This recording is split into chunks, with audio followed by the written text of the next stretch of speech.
இனிய உள்ளங்களுக்கு வணக்கம். இன்று ஒரு உண்மை நிகழ்வுடன் தான் உங்களை சந்திக்க வந்துள்ளேன். என்னுடைய தோழி ஆசிரியராக பணிபுரிபவர்.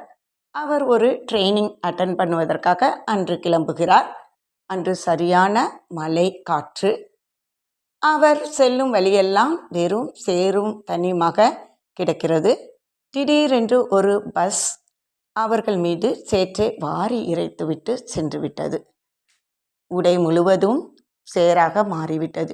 இப்பொழுது அவர்களால் அங்கே செல்ல தடை ஏற்படுகிறது. அவர்கள் என்ன செய்வதென்றே தெரியாமல் மீண்டும் வீட்டுக்கே திரும்பி வருகிறார், உடையை மாற்றி செல்லலாம் என்று.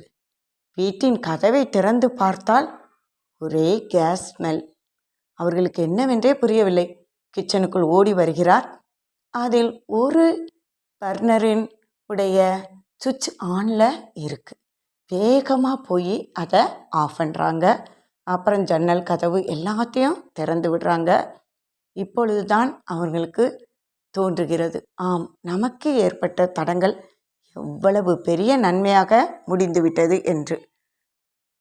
அன்பு நண்பர்களே, நம் வாழ்விலும் இப்படிப்பட்ட நிகழ்வுகள் நடந்திருக்கும். அந்த தடங்கள் சில நேரங்களில் இப்படிப்பட்ட உடனடி நன்மையை தரக்கூடியதாக இருந்திருக்கும்.